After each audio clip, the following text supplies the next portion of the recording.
Die 7 schönsten Orte des Mondes. Platz 3. Der Tycho-Krater. Der Tycho-Krater wurde nach dem berühmten dänischen Astronomen Tycho Brahe benannt, der in der zweiten Hälfte des 16. Jahrhunderts wirkte.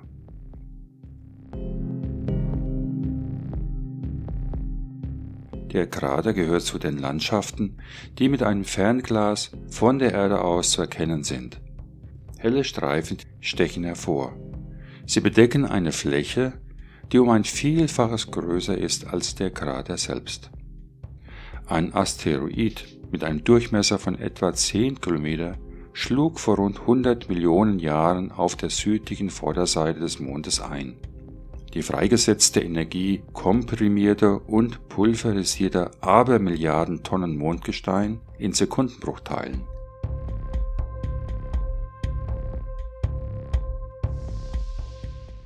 So paradox das klingen mag, zählt der Tycho-Krater damit zu den jüngeren Einschlägen, ablesbar an der außergewöhnlichen Größe des Kraterbeckens, das rund 4850 Meter tief ist, ablesbar auch an der Höhe des Zentralgebirges, das rund 2000 Meter in die Höhe ragt.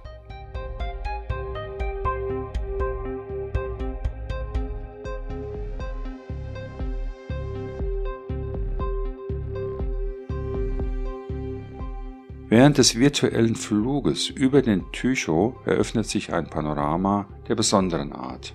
Die terrassenartigen Strukturen, die in das Innere des Kraters hinabführen, erscheinen wie Stufen eines antiken Amphitheaters.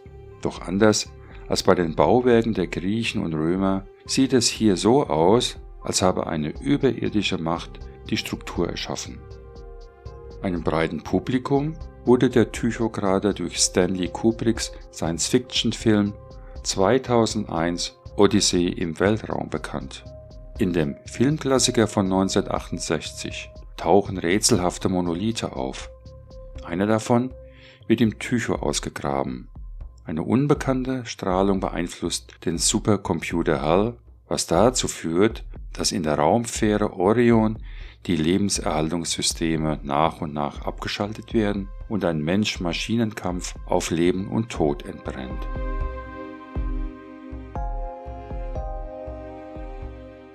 Seit 2011 umkreist ein spezieller Orbiter der NASA den Mond. Er sendet Fotos in nie gekannter Qualität zur Erde. Auf dem Gipfel des Zentralmassivs ist erstarrte Lava zu erkennen. Ein gewaltiger Felsbrocken ragt daraus hervor.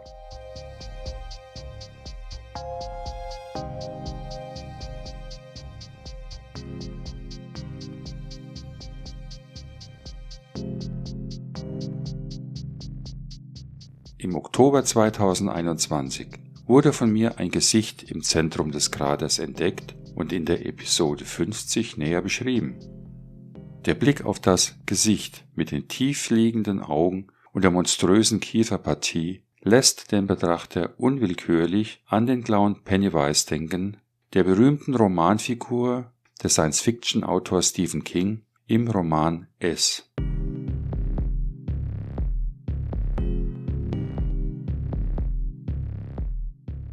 Die menschenähnliche Megastruktur überrascht. Immerhin entstand es lange vor dem Auftritt der ersten Menschen. Das Relief erstreckt sich über mehrere Quadratkilometer.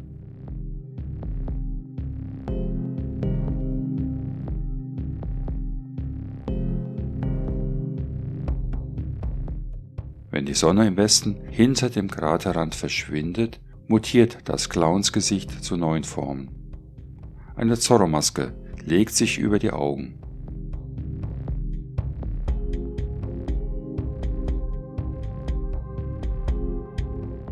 Schließlich versinkt die Manifestation in der Dunkelheit der hereinbrechenden Mondnacht und taucht erst wieder auf, wenn die Sonne über dem östlichen Kraterhorizont aufgeht.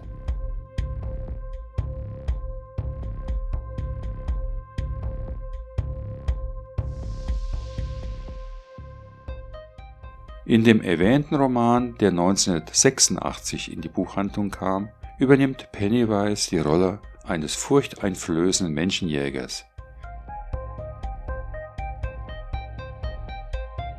Letztlich wird Pennywise von einer Kinderbande zur Strecke gebracht. Ein Happy End also? Die wenig schmeichelhafte Fortsetzung des Mythos könnte wie folgt lauten. Der visionäre Clown Pennywise hat sein Ende kommen sehen und hat im Wissen darum auf dem Mond, dort wo der Asteroid niederging, ein Monument seiner selbst errichtet. Den Blick Tag und Nacht auf die Erde geheftet, schaut es stumm und mit versteinerter Fratze dabei zu, wie die Menschen eine Zeit lang auf der Erdoberfläche wandeln und irgendwann wieder verschwinden.